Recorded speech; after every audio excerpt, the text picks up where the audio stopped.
We do this event. This is our second year to do the memorial poetry reading in honor of our beloved benefactor, Vince D'Amico, who was an educator and a Robert Frost scholar.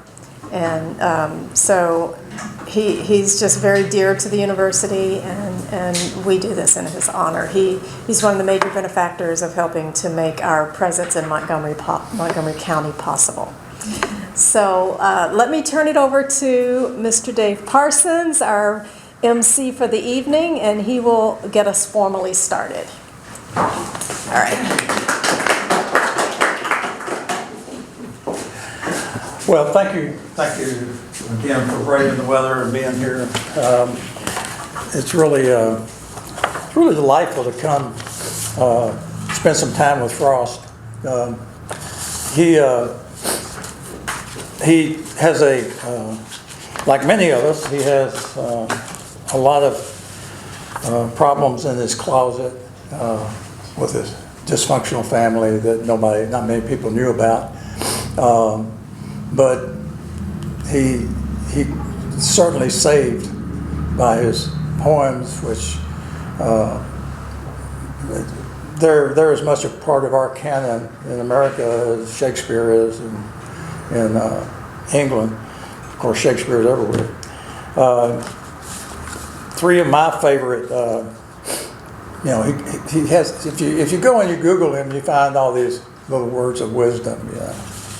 And three of my favorites. One is, don't ever take a fence down until you know why it was put up. And another one is, education is the ability to listen to almost anything without losing your temper or your self-confidence, which I think is really valuable today. And the last one is, a poem begins as a lump in the throat, a sense of wrong, a homesickness, and love sickness. So tonight, I'm really honored and fortunate to have Janet Lowery, who is a playwright, a poet, and a seasoned English professor at the University of St. Thomas downtown. And I'm happy to count her as also one of my close friends.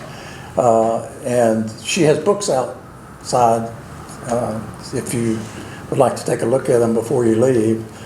And she has some plays coming up. If you'd like to ask her about those, she'd be happy to tell you about them. So, Janet, start us off. Yep. I'm going to borrow your book. Yeah. Well, last year we had a slightly larger crowd, but it's nice of people to come out in this terrible weather. I almost didn't make it. I got worried about weather reports and accident reports, and I thought I did call Dave and say I'm not sure I'm coming, but I persevered and made it. So let's see. I knew Vince myself because he used to hang around the English department at UST in the main campus. So he used to come up to our department on the second floor of Malloy Hall quite frequently, and he also endowed a student poetry prize, which was, it's generous of him. It's still going on. So I'm glad to do this in his memory. And I am going to read Mending Wall, picking up on your little note about fences, and a couple of other poems, and then a few of my own. Mending Wall. Something there is that doesn't love a wall, that sends the frozen groundswell under it, and splits the upper boulders in the sun, and makes gaps even two can pass abreast. The work of hunters is another thing. I have come after them and made repair where they have left not one stone on a stone. But they would have the rabbit out of hiding to please the yelping dogs. The gaps, I mean.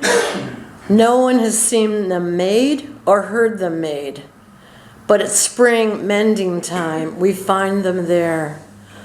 I let my neighbor know beyond the hill, and on a day we meet to walk the line, and set the wall between us once again.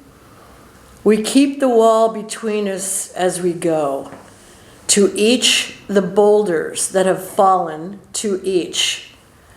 And some are loaves, and some so nearly balls, we have to use a spell to make them balance.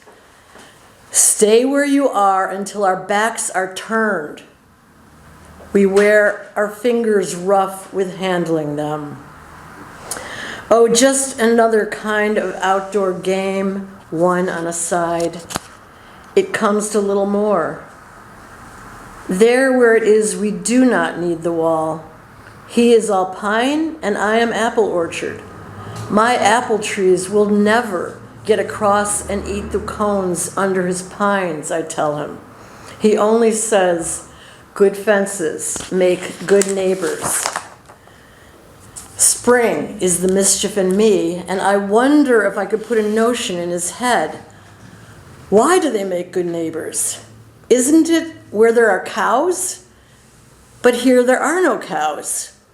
Before I built a wall, I'd ask to know what I was walling in or walling out, and to whom I was like to give offense. Something there is that doesn't love a wall, that wants it down. I could say elves to him, but it's not elves exactly, and I'd rather he said it for himself. I see him there bringing a stone, grasped firmly by the top in each hand, like an old stone savage, armed. He moves in darkness, as it seems to me, not of woods only and the shade of trees. He will not go behind his father's saying, and he likes having thought of it so well, he says it again. Good fences make good neighbors. I am originally from upstate New York, and in an area where the ground is so full of rocks that it is farm country, there are stone walls everywhere in that county, and I remember climbing over them as a kid. The other place I've seen a lot of stone walls like this besides New England is in Scotland. And in the northern part of England, when the ground is so rocky, it's hard to even put a shovel in without hitting a rock. But anyway, that's after apple picking. That's the mending wall, and I'll read after apple picking another kind of longish poem that also reminds me of where I'm from, where there are apple orchards, and where apple cider is so delicious in the fall, and where I tried myself to pick apples with my college roommate one summer for a summer job, and it didn't go well. We didn't last more than, I think we lasted 3 days, but it's really tough going, picking apples and putting them in a burlap sack that you've got slung on your shoulder, then going down the ladder of the tree and then dumping the apples in a barrel. And you find that a college kid is just not suited to this kind of work because we tend to be philosophical and theoretical, and you can't be that way when you're picking apples for money. So we didn't last, but anyway, after apple picking, my long two-pointed ladder's sticking through a tree toward heaven still, and there's a barrel that I didn't fill beside it, and there may be 2 or 3 apples I didn't pick upon some bough. But I am done with apple picking now. Essence of winter sleep is on the night, the scent of apples. I am drowsing off. I cannot rub the strangeness from my sight I got from looking through a pane of glass I skimmed this morning from the drinking trough and held against the world of hoary grass. It melted, and I let it fall and break, but I was well upon my way to sleep before it fell, and I could tell what form my dreaming was about to take. Magnified apples appear and disappear, stem end and blossom end, and every fleck of russet showing clear. My instep arch not only keeps the ache, it keeps the pressure of a ladder round. I feel the ladder sway as the boughs bend, and I keep hearing from the cellar bin the rumbling sound of load on load of apples coming in. For I have had too much of apple picking. I am overtired of the great harvest I myself desired. There were 10,000 fruit to touch, cherish in hand, lift down and not let fall. For all that struck the earth, no matter if not bruised or spiked with stubble, went surely to the cider apple heap as of no worth. One can see what will trouble this sleep of mine, whatever sleep it is. Were he not gone, the woodchuck could say whether it's like his long sleep, as I describe its coming on, or just some human sleep. I love that poem. It's so beautiful to me. I mean, the sounds in it are just. What was the name of that poem? After apple picking. After apple picking, yeah. It's just so beautiful. And I'll just read this one. I've never read it before, but out loud. Was that one written late in life? No, that's the surprising thing. Not you'd think it was, but it's not. It's or not as late as you would think. Let's see. I think it gives the date in another anthology, but it's I think it's somewhere around 1916, somewhere in that zone, which is not late in his life. You know, he died in 63. But he was born in 1874, so he lived to 88. And this is An Old Man's Winter Night. Again, you'll see, it's just lovely and a little scary, as all his poems are, really. All out of doors looked darkly in at him through the thin frost, almost in separate stars, that gathers on the pane in empty rooms. What kept his eyes from giving back the gaze was the lamp tilted near them in his hand. What kept him from remembering what it was that brought him to that creaking room was age. He stood with the barrels round him at a loss, and having scared the cellar under him in clomping there, he scared it once again in clomping off, and scared the outer night, which has its sounds familiar, like the roar of trees and crack of branches, common things, but nothing so like a beating on a box.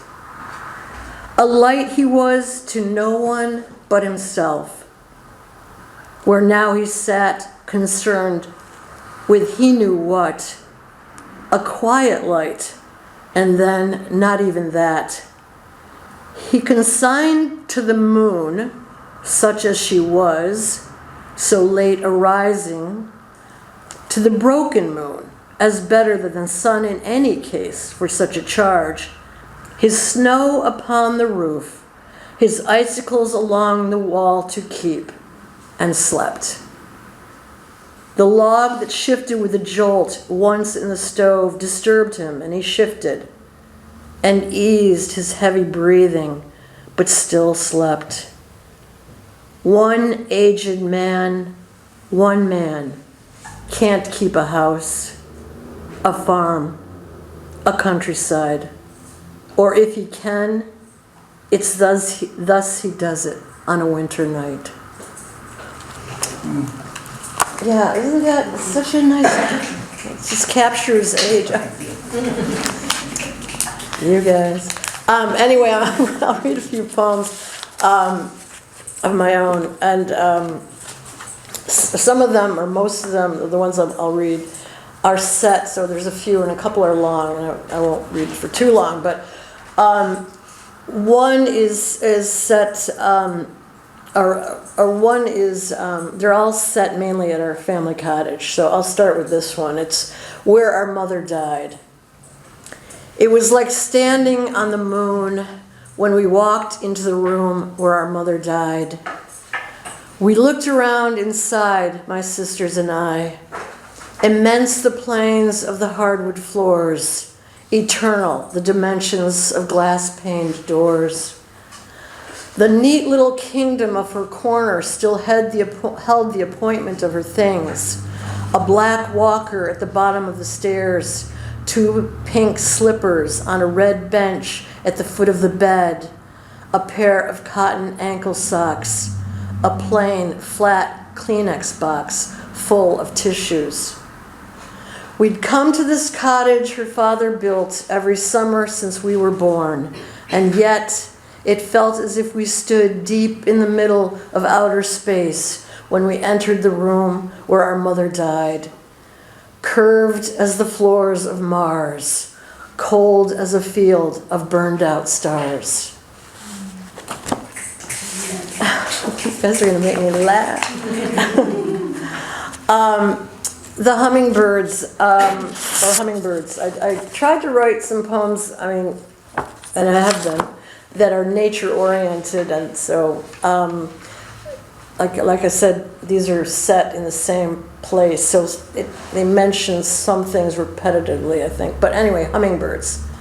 The hummingbirds are at it again, feuding over the bottle of ruby-tinted sugar water I dangled from the branch of a pine tree in front of the screened-in porch at the lake, where, in an old but well-built wicker chair, my mother and her mother before her used to sit while they were alive, to watch the back and forth buzzing and fussing between the tiny airborne creatures.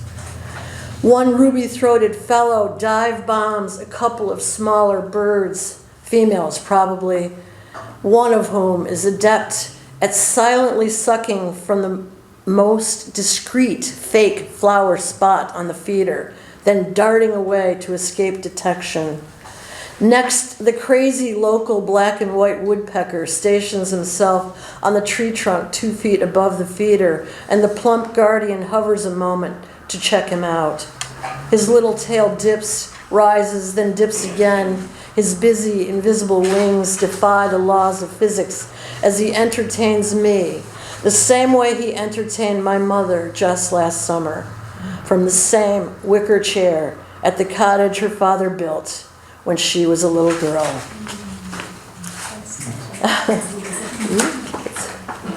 Okay, this poem is called Toad, Snake, Apple. Toad, Snake, Apple, you'll see why. It's so new that I've got cross out marks on it, so. Toad, Snake, Apple. I won't forget the small sounds erupting from the brown leaves in the garden today, September 14th. I sat on the dock at the lake revising poetry and eating an apple, a juicy Macintosh, my favorite. Chipping at words, nibbling at apple pulp, I worked away until into my ear snapped a series of intermittent cheeps, like those of a young bird in trouble or a particular squirrel's nattering complaint when he debates the hummingbirds about whose turn it is to drink sugar water from the ruby feeder suspended on a tree limb in front of the porch, only slower. By some turn of fate, my ear isolated the notes from the sounds of the wind shaking aspen trees, the sounds of waves lapping the shore, the sounds of the kayak knocking into the dock, until my awareness registered the voice of a creature in some small distress. Curious, I got up from my chair, turned my back on the blue lake, and stepped off the dock towards the garden, walled by a row of large flat rocks, many of which I had positioned with my own hands. Amidst the dry leaves of a ground cover my sister had planted years ago, I saw the round brown eyes of a little tan face and thought, chipmunk. I saw a pattern of brownish spots rather than stripes and thought, not chipmunk, but what? I stepped closer, crouched down, and watched its wide mouth open, a brown toad. Fixed in one position, it did not hop at my approach like most toads, but sat upright, stiff. Without twitching a muscle, it was dragged backwards, closer to the rocks. A whiplash tail skirted my eye, was gone. Emily Dickinson's zero at the bone. I leaned closer. A snake had swallowed the toad's right leg. I brought my apple down hard on the snake's head. Its white mouth sprung open, lined with sharp teeth. The toad jumped loose, its right leg's skin flayed and dragging, but its red muscles intact, loose skin still attached at the hip. I stood guard while the toad leapt towards the lake, then plopped under our dock into the water. The snake slithered from the garden through a thicket of trees and back into the neighbor's yard where it belonged. I threw my apple after it, hoping to bonk it on the head in a token reversal from its long ago triumph in Eden with a different kind of apple. I know what some people will say. That's how nature works. The toad was a goner, the smell of raw meat alone. But the toad's escape may have strengthened its resolve to flourish. Maybe the toad hid and healed in the dock's rafters, a quiet sanctuary of relief. Or maybe it chose to die in the element where it was born. As for me, I won't forget my ear's discernment and my reflex to act, nor the sight of the reptile's white mouth, its golden eyes, and the way it paused on its slither away and looked back at me with a venomous gaze, blaming me for its unsatisfied hunger. Nor will I forget how I used my apple as a weapon to banish stealth, only for a blessed hour or two from the leaves of my sister's garden. Yeah. Comical. I don't know. The apple as a weapon, I'm just fond of that memory. Anyway, at the lake. Another poem set at the lake. After all my time in Shenango County, now this is the poorest county in New York State, but it is where there are several lakes in this county, and I'm just fortunate that my grandfather was a fisherman and he built a cottage there, in 1933. It says that in the poem. After all my time in Shenango County, you'd think I'd pick up a pen and write a book about the old family place.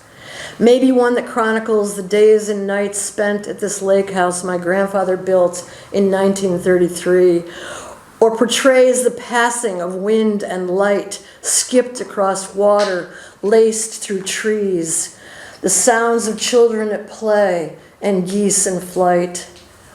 Today was a gray day, for example, the threat of rain heavy over the lake, but the pewter surface looked smooth as a mirror when I dove in for a morning swim, and the water parted for my shape, then moved back in to fill the places where my body'd been, the same way the air moved back in a Mark Strand poem I read 3 decades ago.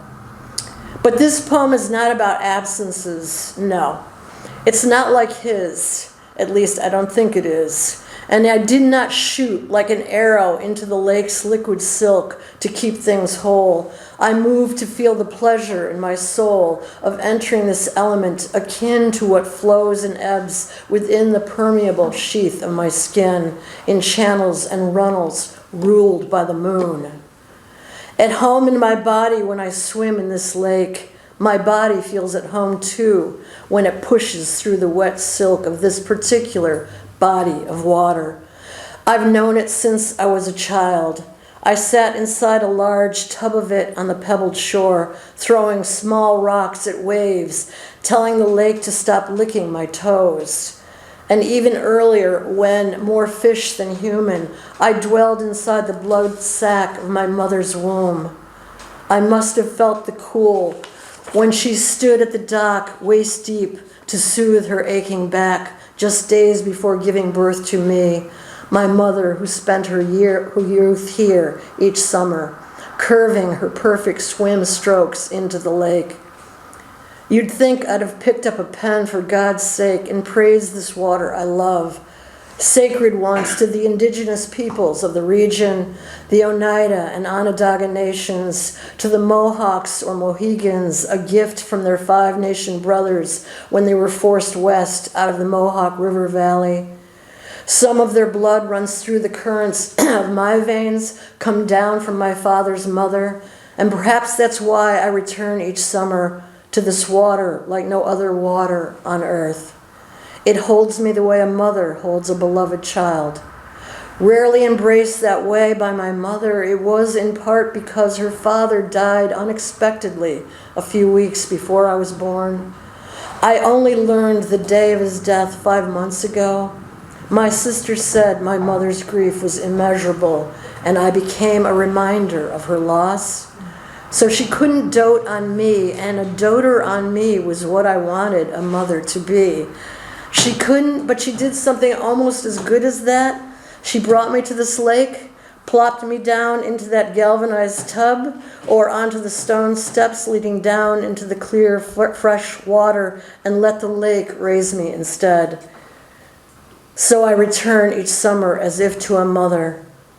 Plus, I've been told the spirit of my grandfather walks with me always.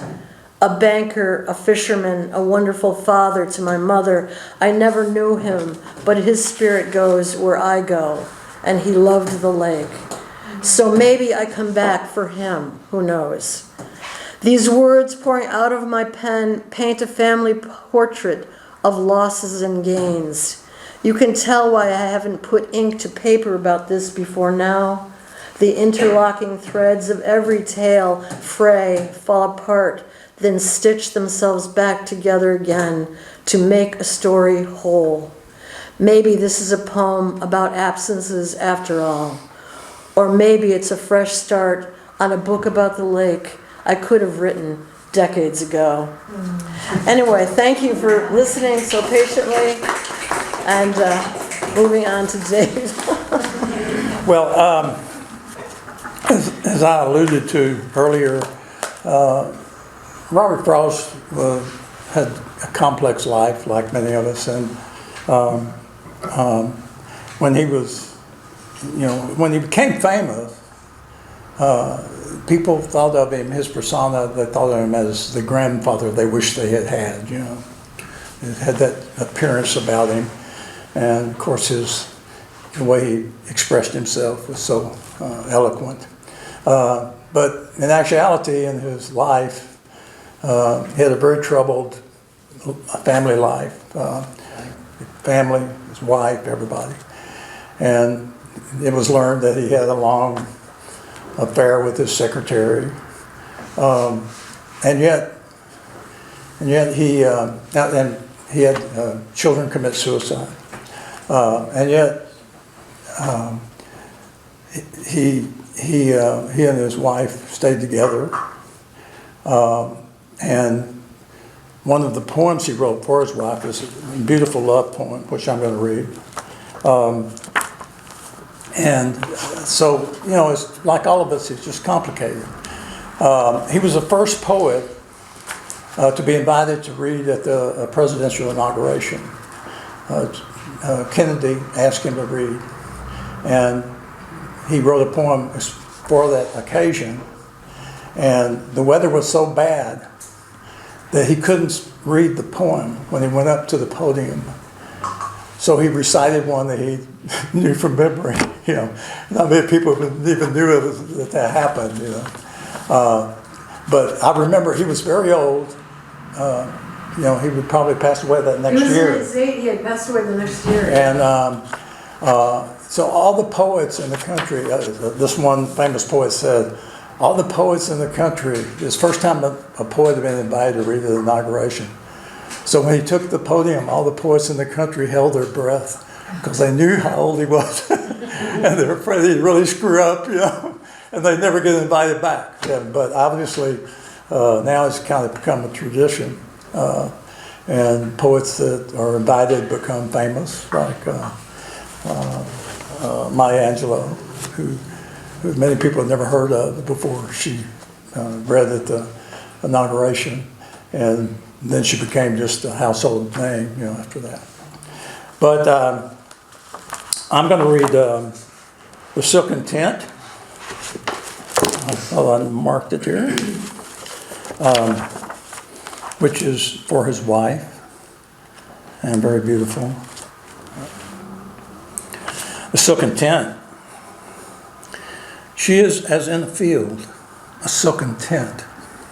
At midday, when a sunny summer breeze has dried the dew, and all its ropes relent, so that in guise it gently sways at ease, and its supporting central sear pole, that is its pinnacle to heavenward, and signifies the sureness of the soul, seems to owe naught to any single cord, but strictly held by none, is loosely bound by countless silken ties of love and thought to everything on earth, the compass round, and only by one's going slightly taut in the capricious of summer air is of the slightest bondage made aware.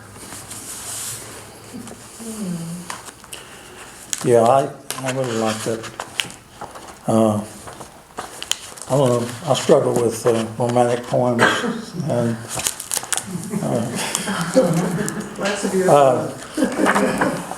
I'm going to read a poem, and it's much longer than that poem, but it's a very famous poem, not only because it's a great poem, but because of how poignant it is, especially knowing that he had children that died early.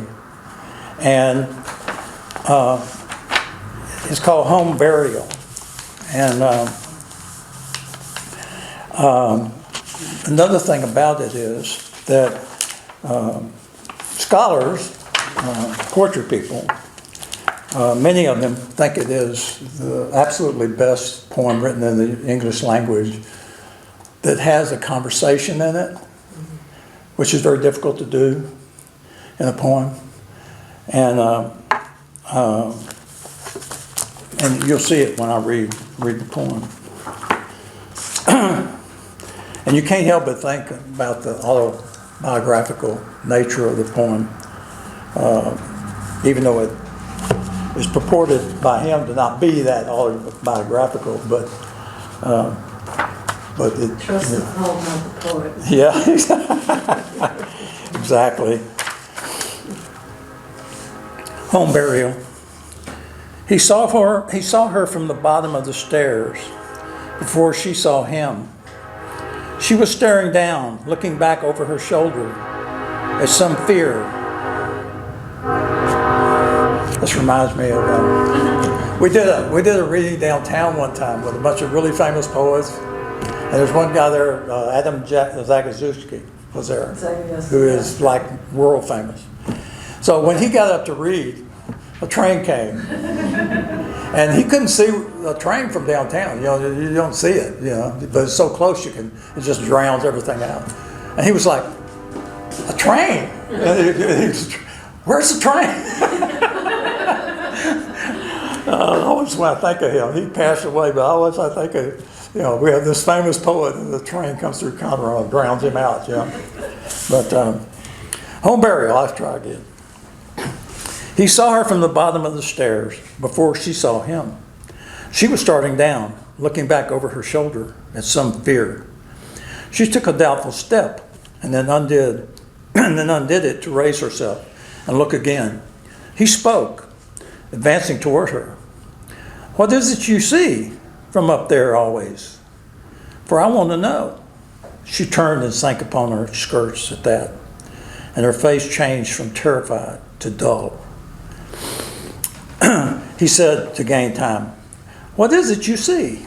Mounting until she cowered under him. "I will not find it out now. You must tell me, dear." She, in her place, refused him any help. With the least stiffening of her neck in silence, she let him look, sure that he wouldn't see. Blind creature, and a while he didn't see. But at last he murmured, "Oh, And again, "Oh, what is it?" "What?" she said. "Just that I see." "You don't," she challenged. "Tell me what it is." The wonder is I didn't see at once. I never noticed it from here. Before I must be wanted to it. That's the reason. The little graveyard where my people are. So small the window frames the whole of it. Not so much larger than a bedroom. It is. There are 3 stones of slate and 1 of marble. Broad-shouldered little slabs there in the sunlight on the side hill.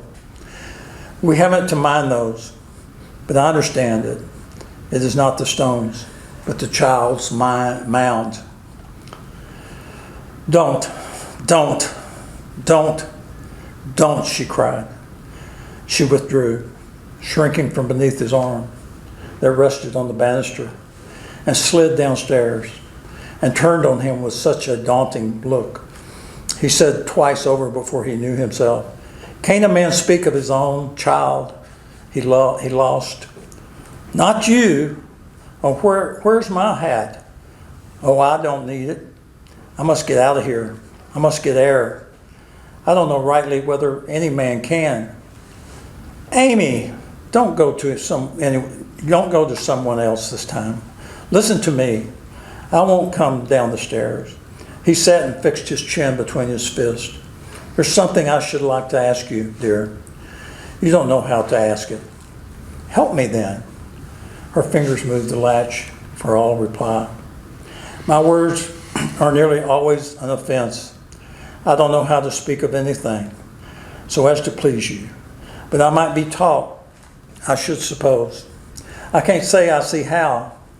A man must partly give up being a man with women folk. We could have some arrangement by which I'd bind myself to keep hands off anything special you've a mind to name, though I don't like such things twixt those that love. 2 that don't love can't live together without them, but 2 that do can't live together with them." She moved the latch a little. Don't go. Don't carry it to someone else this time. Tell me about it, if it's something human. Let me into your grief. I'm not so much unlike other folks as you're standing there. A part would make me out. Give me my chance. I do think, though, you overdo it a little. What was it brought you to think it the thing to take your mother's loss of a first child so inconsolably in the face of love? You think its memory might be satisfied? There you go, sneering now. I'm not. You make me angry. I'll come down to you. God, what a woman.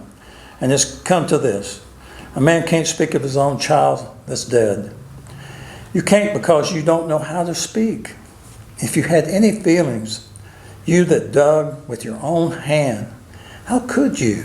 His little grave. I saw you from that very window there, making the gravel leap in the air, leap up like that, and land so lightly, and roll back down the mound and beside the hole. I thought, who is that man? I didn't know you. And I crept down the stairs and up the stairs to look again, and still your spade kept lifting. Then you came in. I heard your rumbling voice out in the kitchen, and I don't know why, but I went near to see with my own eyes. You could sit there with the stains on your shoes of the fresh earth from your own baby's grave and talk about your everyday concerns. You had stood the spade up against the wall, outside there in the entry, for I saw it. I shall laugh, the worst laugh I ever laughed. I'm cursed. God, if I don't believe, I'm cursed. I can't repeat the very words you were saying. 3 foggy mornings and 1 rainy day will rot the best of the birch fence man can build. Think of it. Talk like that at such a time. How long it takes a birch to rot to do with what was in the darkened parlor. You couldn't care. The nearest friends can go with anyone to death, come so far short, they might as well not try to go at all. No, from the time when one is sick to death, one is alone, and he dies more alone. Friends make pretense of following to the grave and making the best of their way back to life, and living people and things they understand. But the world's evil. I won't have grief so, if I can change it. Oh, I won't. I won't. There, you have said it all and you feel better. You won't go now. You're crying. Close the door. The heart's gone out of it. Why keep it up? Amy, there's someone coming down the road. You think the talk is all. I must go. Somewhere out of this house. How can I make you? If you do, she was opening the door wider. Where do you mean to go? First to tell me that, I'll follow and bring you back by force. I will. It's a very...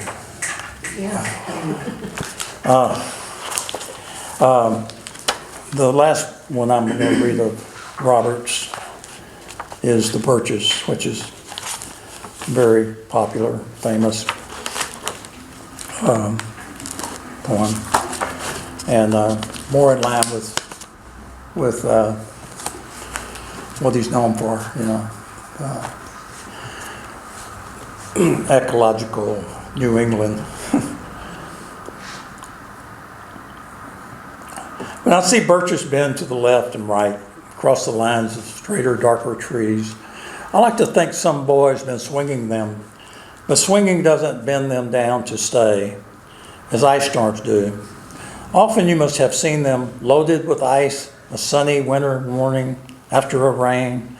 They click upon themselves as the breeze rises and turn many-colored as the stir cracks and crazes their enamel. Soon the sun's warmth makes them shed crystal shells, shattering and avalanching on the snow crust.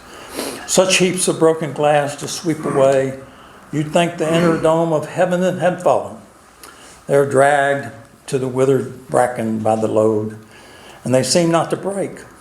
Though once they are bowed, so low for long, they never right themselves. You may see their trunks arching in the woods years after, trailing their leaves on the ground. Like girls on hands and knees, they throw their hair before them, over their backs, over their heads, to dry in the sun.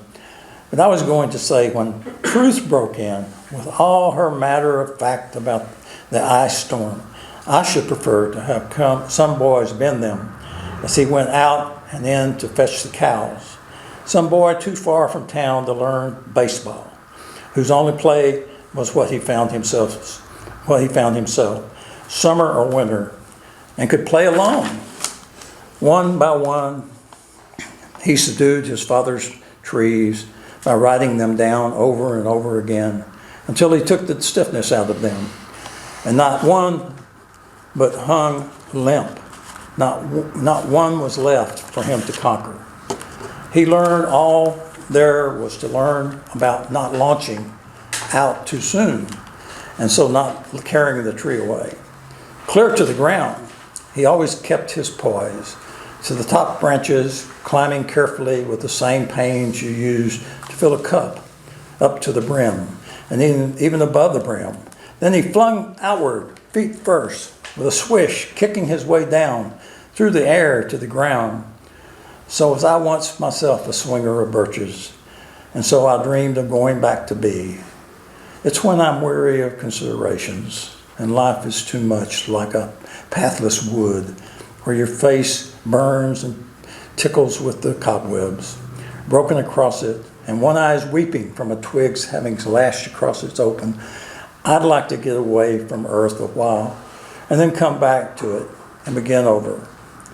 May no fate willfully misunderstand me, and half grant what I wish, and snatch me away, not to return.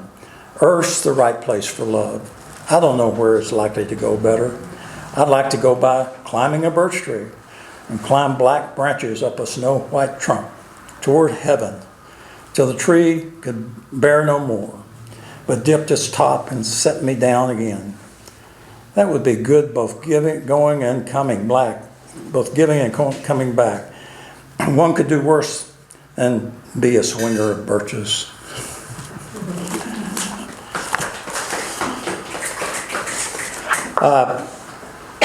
So, in one of my books, I actually did a few thumbnail poems of famous poets, and the reason I read Birches is that it was the catalyst to my Frost thumbnail.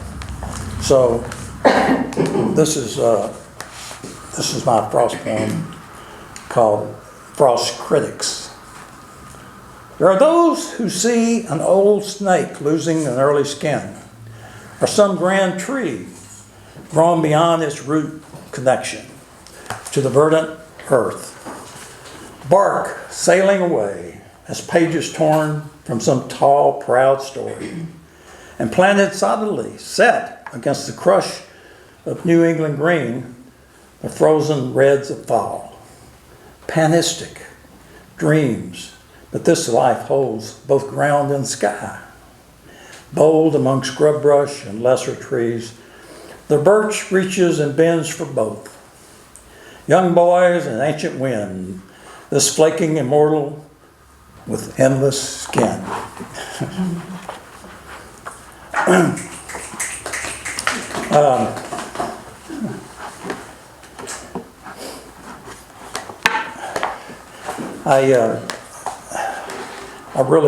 I have to make a confession. I was going to try out a bunch of my new poems tonight on you guys, and so I pulled them up on my computer and I set them to be printed, and then I was running a little late, so I came in at the last minute. I grabbed the poems, and when I got here and I pulled them out, the printer had printed every other line.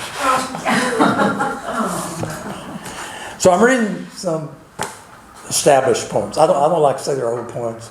They're established poems. Okay. So this is a poem I wrote. They did an anthology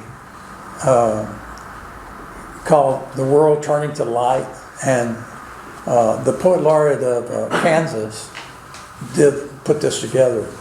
And what she did was she solicited all the state poet laureates, and each one, she had a list of them, and each one was to write a poem, and then and send the whole thing to the next one, and then so on and so on and so on, to where you had this book of poems from every state poet laureate.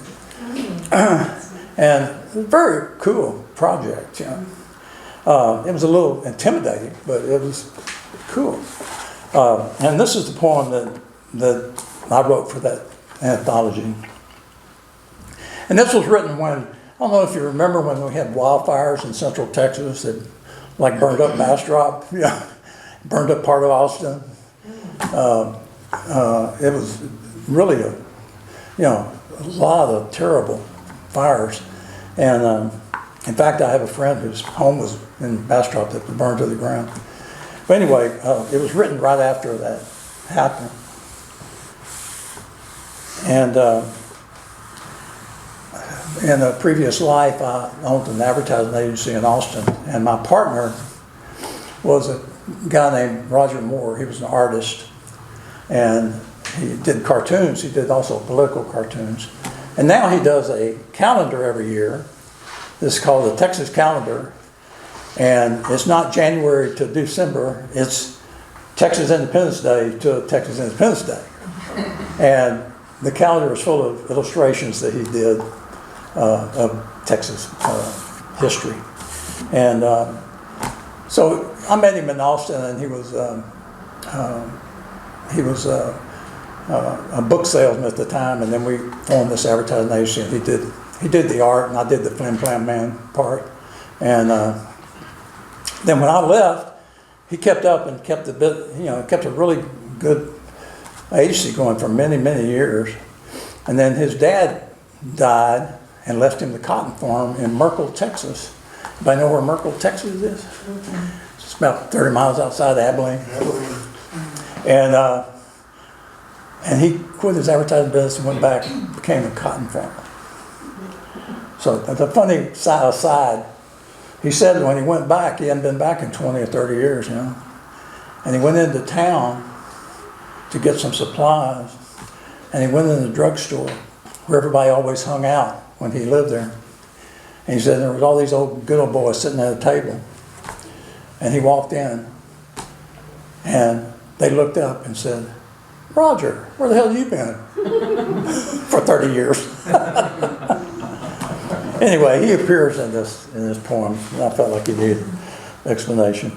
Knowing Texas, 2012. Outside Abilene, under huge sky-filled fields of the family-owned cotton farm, an old son has come back home from a life lived in the now burn-dotted, rolling, verdant hill country. And the drought-drudged lakes and streams of an inexorable, bustling, eclectic Austin metropolitan. Eclectic Austin metropolis. And he is kicking the inherited dusty furrows like the tires of some old familiar used car, with comforting boots that still fit after 30 some odd years.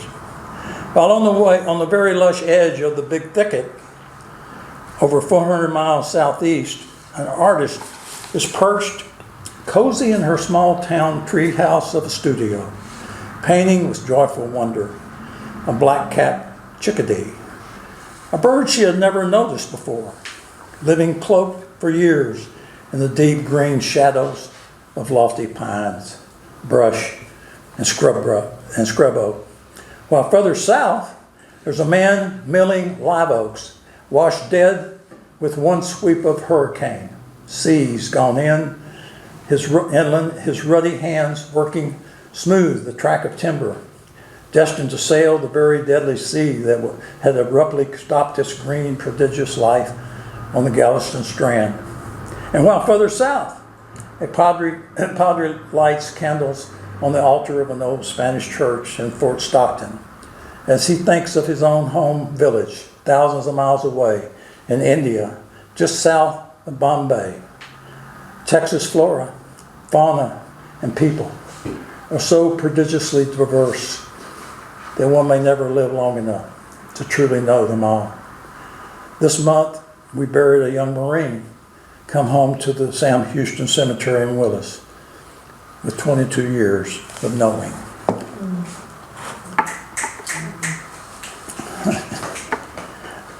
So I'm going to do one more, and then I'm going to invite you to come up and read your favorite Frost poem.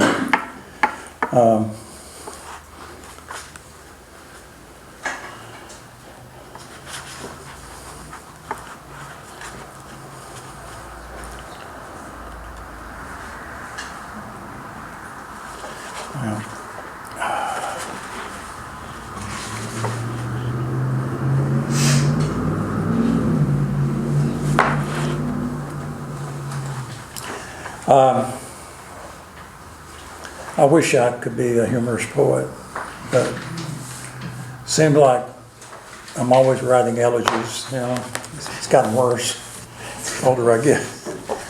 But this one has a little wryness to it. Bosco Pertwee and Me, for Umberto Eco. I love the bumper stickers that can be found in Austin that read, "Under Republicans, man exploits man." Then the clever saving refrain that sings, "Under Democrats, it's just the opposite."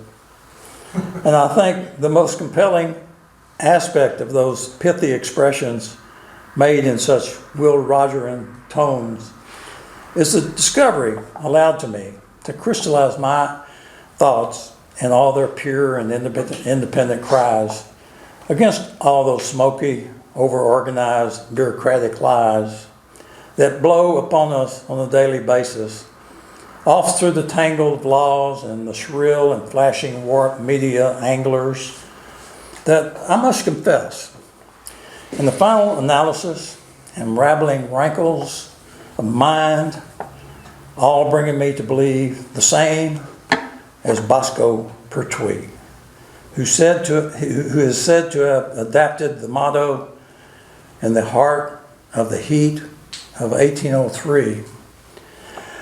I used to be indecisive, but now I'm not so sure.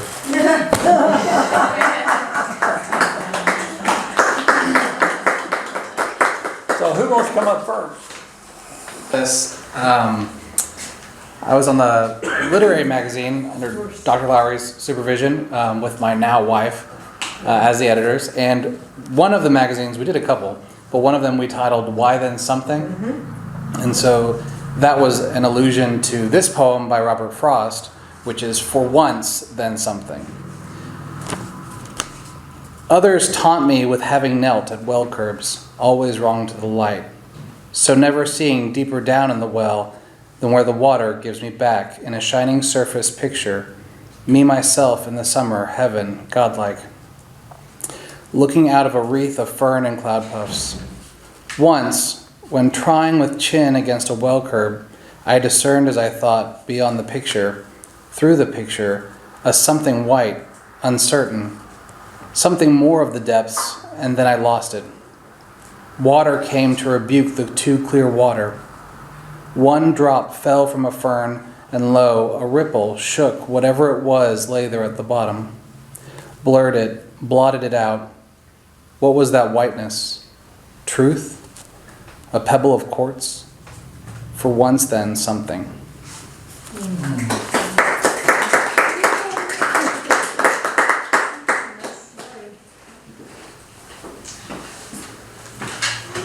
Everybody probably has already heard this one, but it's still one of my favorites.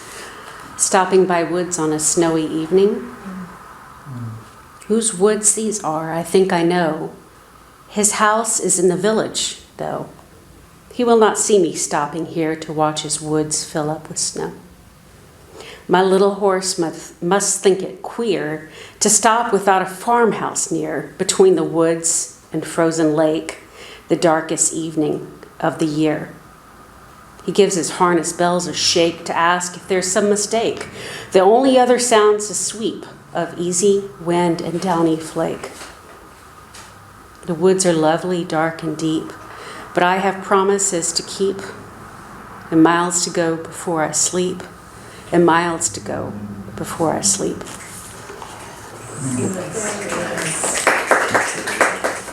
Well, first of all, I think we ought to show our appreciation for our poets and for the ST Max folk for hosting this and providing some really, the wine was primo, thank you. And for those of you not familiar with the Texas literary and poetry scene, we are in the presence of greatness to have these folks lead us through this.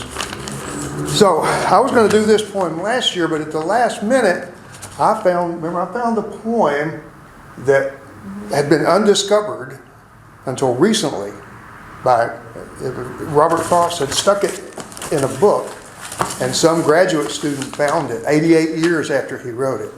I don't remember what the poem was, but it was last year was the debut of that recently found Robert Frost poem that was 88 years old at the time it was discovered. And this poem is called Out, Out, which refers to some Shakespearean Macbeth with the candle. Yeah. And it also echoes a bit of the frog and the snake, the toad and the snake.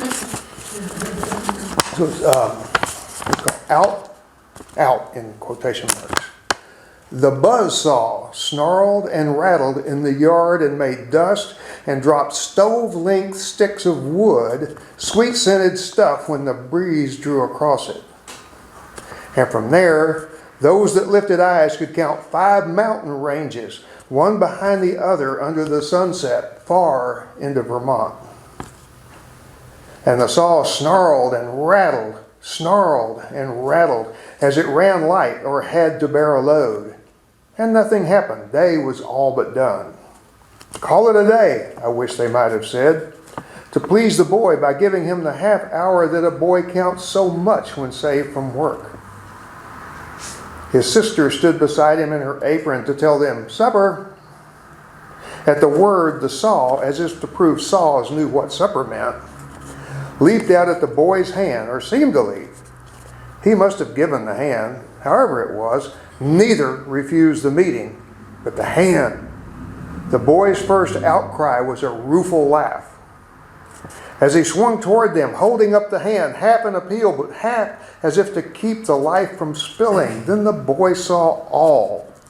Since he was old enough to know, big boy doing a man's work, though a child at heart, he saw all spoiled. Don't let him cut my hand off. The doctor when he comes, don't let him, sister. So, but the hand was gone already. The doctor put him in the dark of ether. He lay and puffed his lips out with his breath, and then the watcher at his pulse took fright. No one believed. They listened at his heart. Little, less, nothing. No more to build on there, and they, since they were not the one dead, turned to their affairs.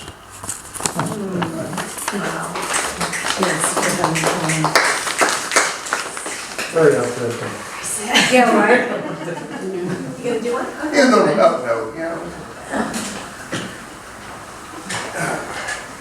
Alrighty. So I didn't know it was a Robert Frost day, so I brought a different poem, but I'll just pick something from here.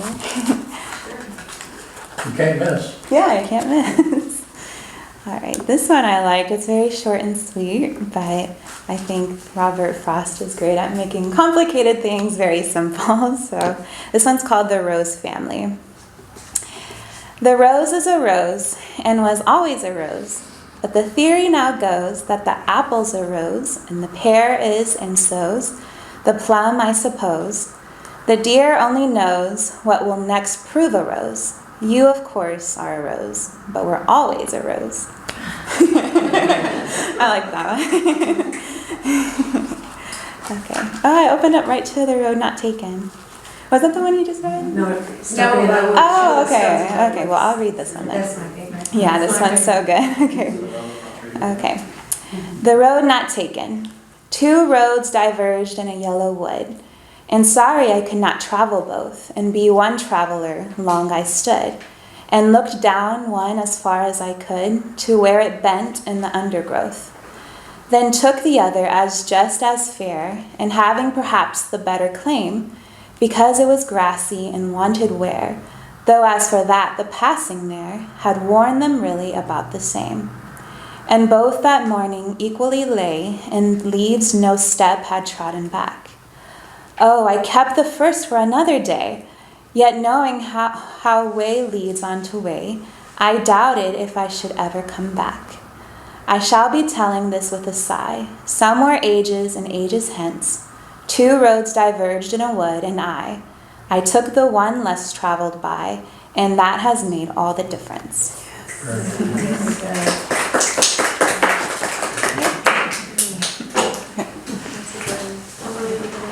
Yes, I'd like to, after this gentleman talked about the recently found poem, had to find out what it was. So, it says Robert Frost poem discovered tucked away in a book.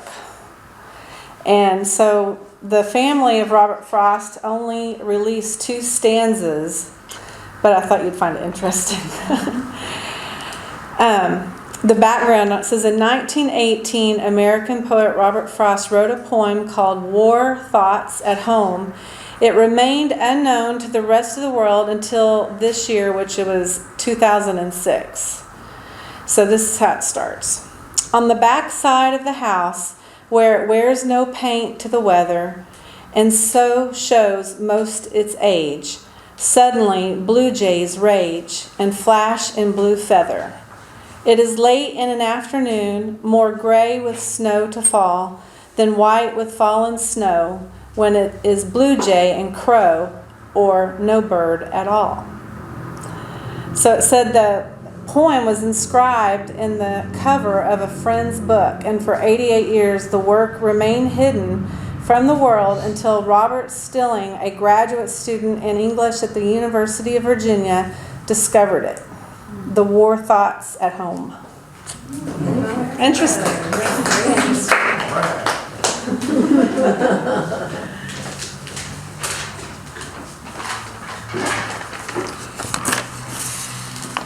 So I'm new to this, and I'm kind of new to Frost a bit, although I know the road less traveled very well, and that's one of my favorite. So I'm a bit interested in him. I would really like to read his biography.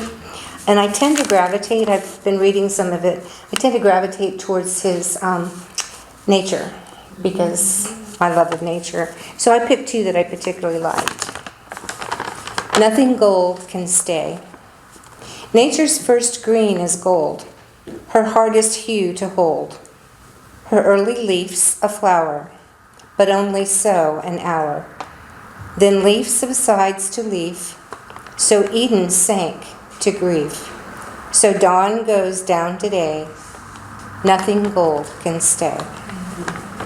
And then I particularly like this one, a minor bird. I have wished a bird would fly away and not sing by my house all day. Have clapped my hands at him from the door when it seemed as if I could bear no more. The fault must partly have been in me. The bird was not to blame for his key. And of course, there must be something wrong in wanting to silence any song. Yeah, I like that.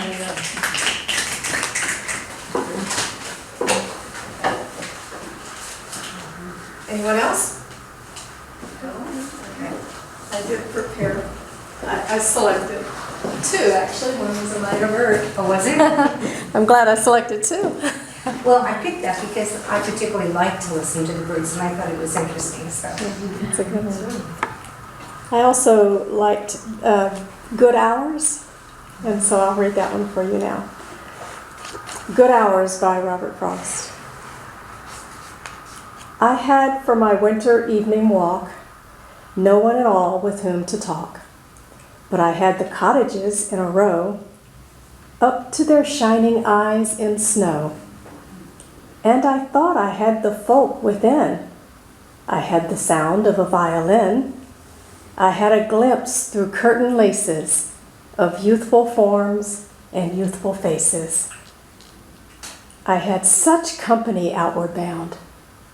I went till there were no cottages found.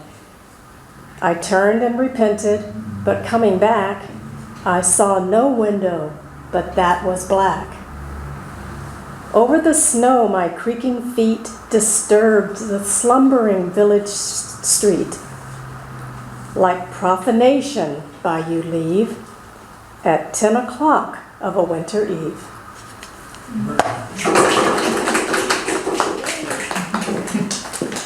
Well,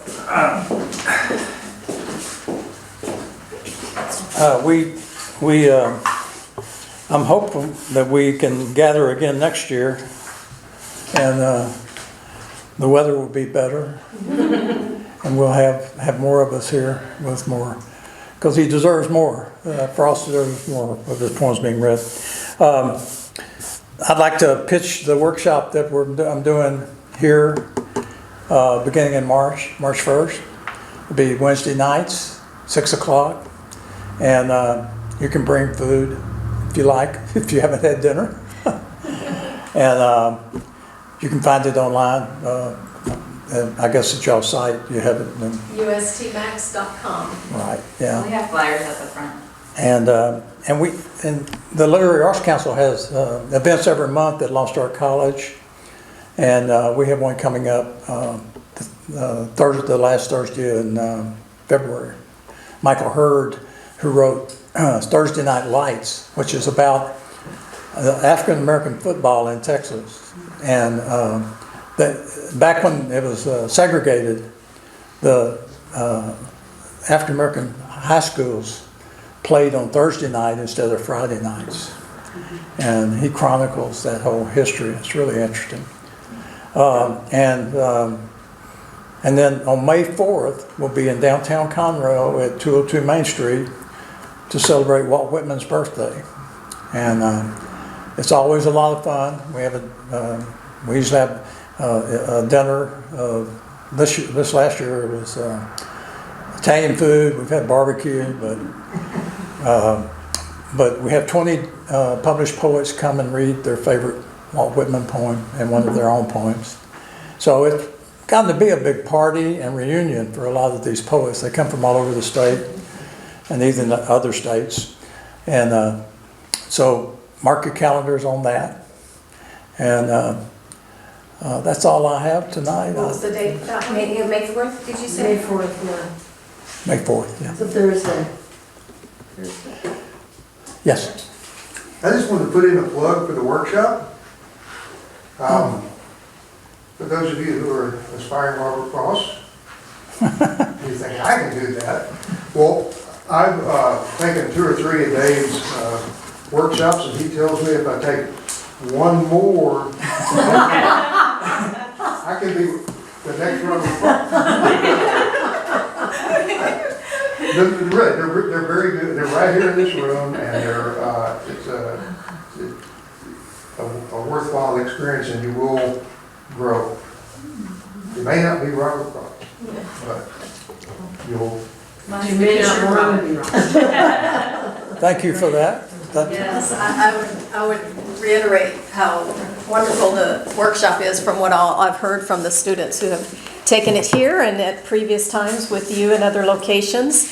But this will be our 3rd time offering Dave's workshop here at UST Max, and so I hope that you'll all take that into good consideration. That was a great plug, Ken. Thank you for that. And thank you to Dave and Janet for being our special guests and our MC tonight.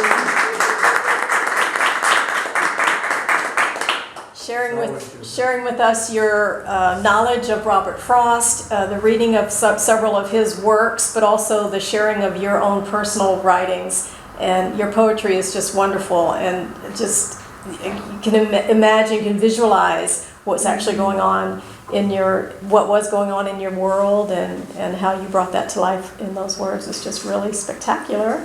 And Dave, yours are always so deep and thoughtful, and you could be here all night and read and still not give us probably a quarter of what you've written over the years. And so we're very honored to be in your world, in your realm, our own Texas Poet Laureate right here with us, and thank you.